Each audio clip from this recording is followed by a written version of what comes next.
Sounds like you're starting to get familiar with the area. Paimon's amazed every time we see the wall of Samiel. How can a wall this tall even exist? It's almost unreal. I know what you mean. I had the same question every time I walked this way when I was a kid. Also, why is this high wall here? And can a wall really block sandstorms? It was only after I grew up that I realized the wall of Samiel isn't just there to keep out the sandstorms. It serves a more important purpose, keeping out people like us. Sumeru is run by wise and mighty sages. To them, us desert dwellers are nothing but tools that can be used and discarded at their whim. We're cheap labor, like livestock, but easier to control. Nothing more. Even if a child from the desert got the chance to obtain an Akasha terminal, almost all their requests for knowledge would be denied. The academia believes we're underserving. Geniuses like Sataria are one in a million. The other children never get a single chance to try and rewrite their fate, even though the academia knows very well that we're humans, just as they are. That's terrible. I would tear down this wall with my own hands if I could.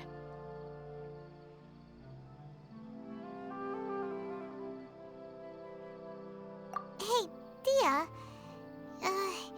You're not thinking about doing anything scary, are you? No, not at all. This place just gets me thinking, that's all. Besides, we're here to procure information, aren't we? Yep, we gotta catch those. Shh. Caravan Rebot is crawling with people, so be careful what you say. We don't want anyone to find out what we're here for. Our mission started the moment we arrived here. Let's go check out the tavern. Maybe we'll find someone I know.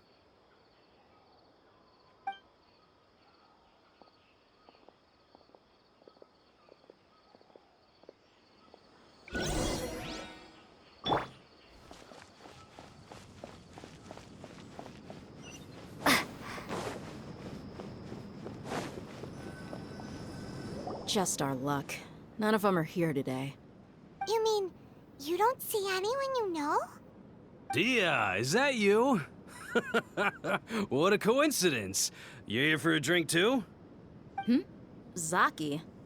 Finally, a friendly face. Oh, and who do you have with you here? Guests from another land?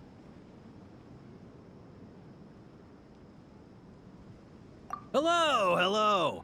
I'm Zaki. Dia's, how would you put it? Drinking buddy?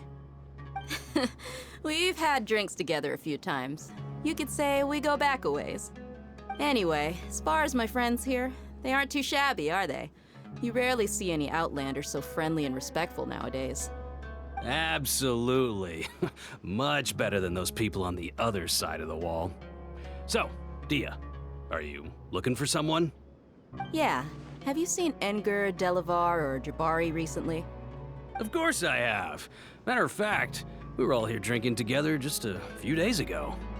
I've got a spice trading deal from another nation. I thought maybe Delavar and his friends might be interested. Know where I could find him?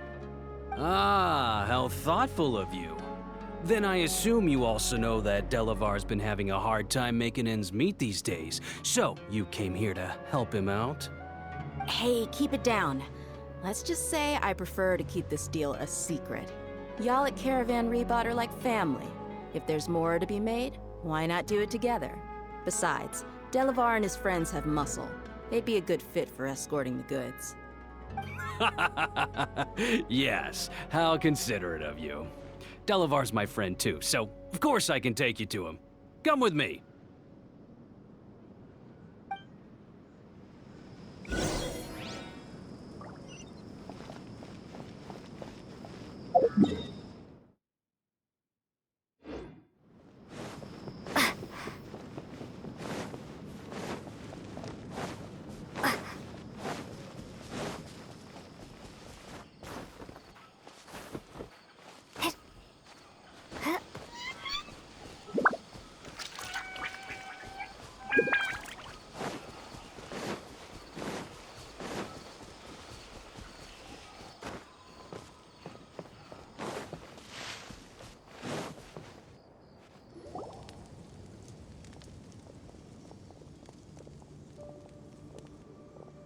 Are we there yet? Yep, this is the place. This place is practically deserted. What are they doing in a place like this?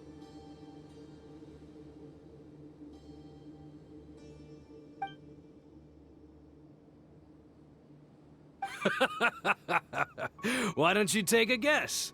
Go on, a wild stab in the dark. You're like lambs to the slaughter. Oh no! It's an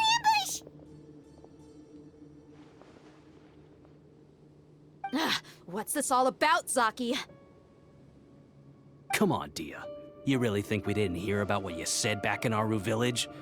The boys have kept a close eye on you from the moment you set foot there. Not only do I know that you're looking for Delavar, I also know that you've teamed up with people from the academia to look for the missing scholars. So, you've been watching us from the very beginning? Uh-oh. Paimon knew leaving Sino behind was a mistake! And you left the strongest one in the village, didn't you? Who do you think you are? You really thought we'd fall for your little business deal nonsense? So you and Delavar have been partners all along. Dia, I guess it's only natural for a traveling mercenary like you to be out of the loop. Those of us who hang around the tavern have stronger bonds than you think. But you got one thing right. We're all looking forward to an uprising in Sumeru. There's nothing more we'd like to see than the desert folk overthrowing the academia. If that's the case, then I'm sure Delavar wouldn't miss a second of it. I'll be honest with you. If it weren't for what you said in the village, your little monologue about the Wall of Samiel would have convinced me that you're one of us. Delavar. And Enger, you're here too, huh? Long time no see, Miss Mercenary. You should have known the traitors are what us followers of the Scarlet King despise the most. Dia, I thought that you, a fellow desert dweller, would understand that the Scarlet King is greater than the Dendro Archon. Little did I know, you don't deserve to join us. Yeah, gee, what a missed opportunity. Adopting radical views and kidnapping innocent scholars, all because of some baseless rumors. Anything else I'm missing out on? See? There you have it. Mercenaries are just a bunch of faithless scum with only one thing on their minds. Mora. Pathetic. You're all like a pack of street rats. You're not wrong. Mercenaries are driven by Mora, and my faith lies with whoever's paying me. As long as there's a profit to be made, anyone can become my friend. Enough talking! Get him!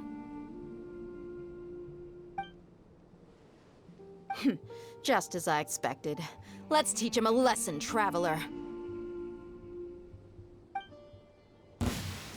Following orders. Right here. You're open. Emerge.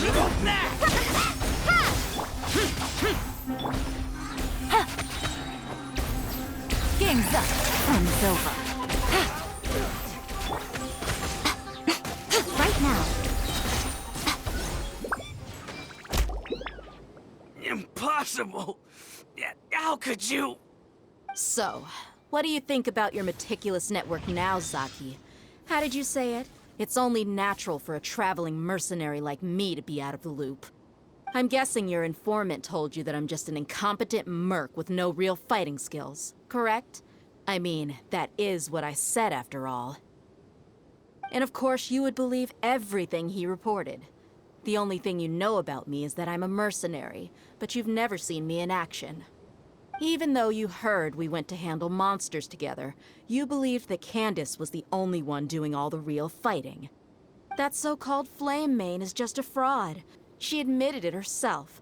She just uses her connections to gain the trust of others. That's what you thought, right? Ugh. You lied in the village because you figured that we'd have people watching you. And you were stupid enough to fall for it. I figured as much the first time we drank together. You all thought you were so smart. Pathetic. Okay, that should be all of them. Whoa!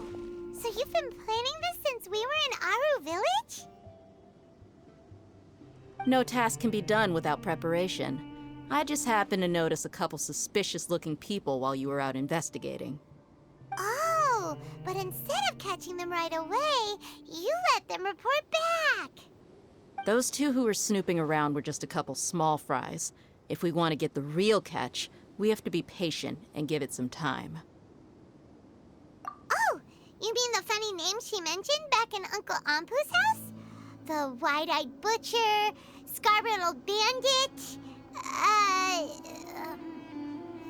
Paimon can't remember them all. That's just a bunch of drunk talk. Edgar and Delavar like to talk themselves up when they're drinking. Edgar, the wide-eyed butcher, and Delavar, the scar-riddled bandit, are the nicknames they came up with for themselves. Alcohol has a way of making people share what they really think. So Edgar and Delavar are always rambling in the tavern about how the Scarlet King is a superior deity. What about Zaki? He's just a numbskull who fell right into our trap. Zaki was probably the best hidden of them all. My initial plan was to find Delavar first, and then try to track him down. That's what you wanted to ask when we were at Uncle Anpu's house, right? Jabari is one of the villagers you talked to. You know, the one who wanted to treat Isak and his grandpa to some food. Wait, so he's a radical too? No, he isn't. I just needed to tack on a random villager name to make the eavesdropper think that I was making some wild guesses based on my impressions. Wow, what a genius idea! Well, that's an expert mercenary for ya. Ah, you're too kind. It was straight from the usual playbook, if I'm honest. So, that thing you were saying before, is it really true? About what? About how mercenaries only care about Mora, and that anyone's a friend as long as there's a profit. Does that bother you? What makes you so sure? Dia, do you dislike the Dendro Archon like the other desert folk? You two are pretty sharp. No, I don't have anything against the Dendro Archon. I've heard a lot of nice things about the Lesser Lord from Dunyarzad. I can understand her devotion and gratitude. Dunyarzad's just an ordinary person. There's no way a god would be so involved in the lives of everyday people, unless they were truly compassionate. I've begun to realize that the sages are behind everything that's happened recently. The radicals' blind belief in the Scarlet King, making the Dendro Archon out to be an enemy. It's all the academia's trickery. But I see through it all. And unlike them, I can never be hostile towards anyone who's never done anything wrong. Dia. Anyway, looks like we're done with business here. Traveler, lend me a hand. Let's tie him up and bring him to the village.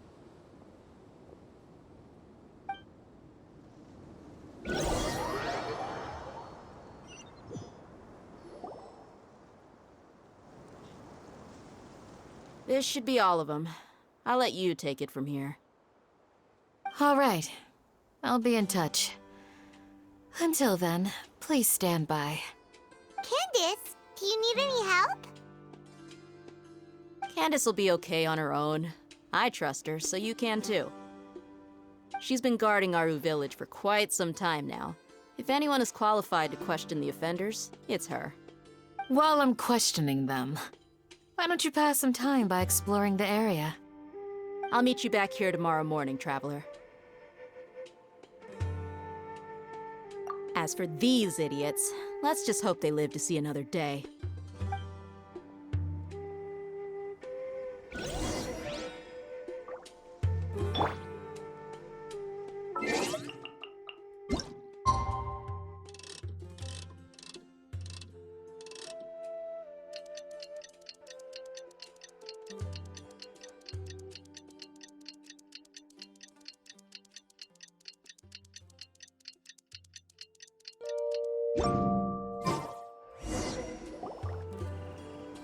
Hey, Dia!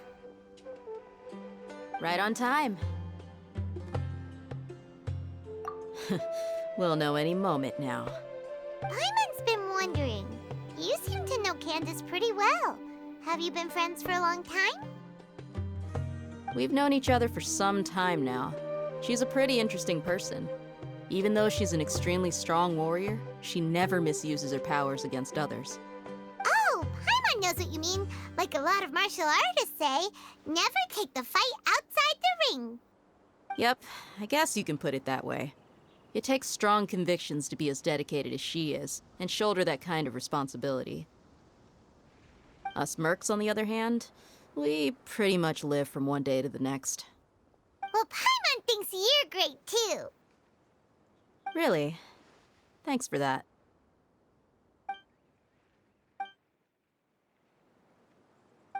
Oh, Sino's here, and he's pretty early too. Yes.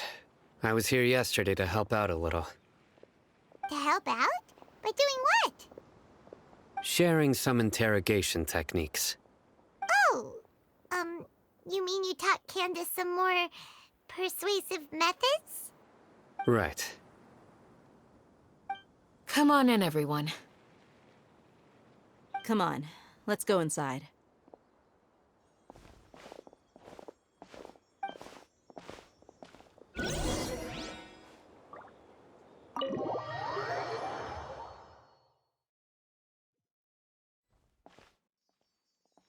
Candace, where?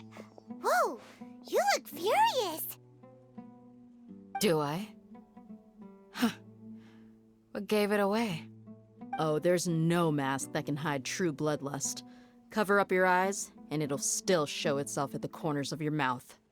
Perhaps I need to work on my composure. Still, it's perfectly understandable why I'm angry. I'm sure everyone present would agree. Yes, ma'am. Please, don't beat us anymore. We're gonna die. Well, looks like Sino taught her well. You fear death yourselves, yet you do not hesitate to place the lives of others at risk. The absurdity is mind-boggling. The ones you call mad scholars are known to us as the Village Keepers. They are vital members of our community, and some even count them as family. You come here, to my village, and you treat my people as nothing more than stepping stones towards your goal.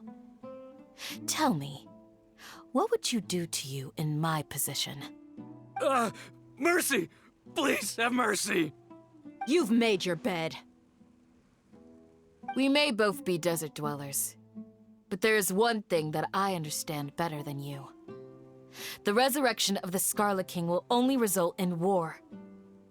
And war serves no one.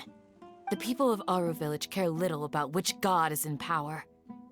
Life may be tough and tiring, but we wish to preserve our way of life. A war would only cause us to lose all that we have. And that is not a responsibility that you can afford to shoulder. We understand. We're sorry!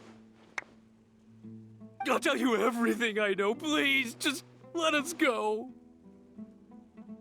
I'm listening. You might not believe this, but it wasn't us who came up with this idea. Someone was spreading rumors in the tavern. That's how we ended up hearing about the Scarlet King's resurrection. Some mystery man told us that mad scholars will make the perfect sacrifice to usher in the Scarlet King's resurrection. They give their lives, and we can get anything we wish for. They're called Village Keepers. Slip up again, and you'll regret it. Yes, sorry.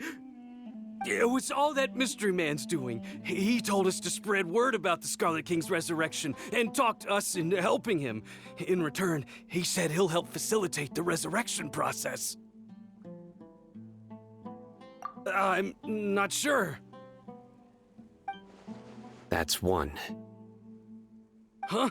One what? Strike. You get a total of 3. Then, you die by my hand. Wait, I'm telling the truth. We don't know anything. It was all him. 2.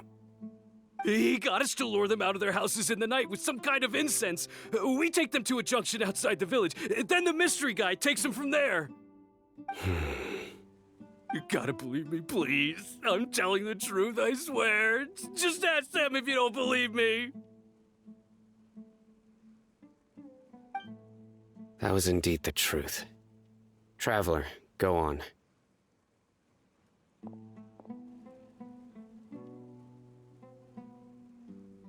You have to believe me. If I knew that, I would have told you his name right away. I'm not risking another beating to keep his secrets. No way. That guy, he wears a cloak, and he's always careful to cover his face. He calls himself the Scarlet King's envoy. I believe I may know what's going on. Uncle Anpu? What do you mean?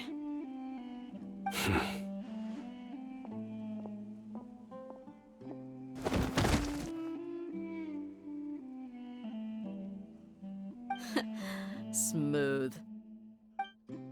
Okay, speak. If my suspicions are correct, this mystery man they speak of could be from the Academia. Some time ago, people from the Academia attempted to take the village keepers away. I refused, insisting that they are part of our community. It strikes me now that this secretive character shares the same goal they had. Which means it's highly likely that the Academia was purposely spreading a false rumor to trick the radicals into delivering the village keepers right into their hands. They were the ones who brought them here to begin with. Now they're trying to take them back? We aren't gonna let that happen. Not the Academia again.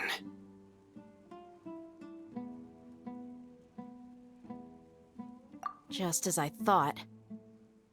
But what could they want with the village keepers? People are nothing but tools in the eyes of the Academia. A change in their plans likely means they found another way to exploit the scholars. Regardless, our top priority now is locating the village keepers. You're right. Isak is still waiting for news on his grandpa. Time to go. Let's leave the village and try to track them down. Yes. Pack up and get ready to leave. You got it. Candace, I'll let you deal with the radicals. Leave everything outside the village to us. All right. Let's meet back here once everyone's ready.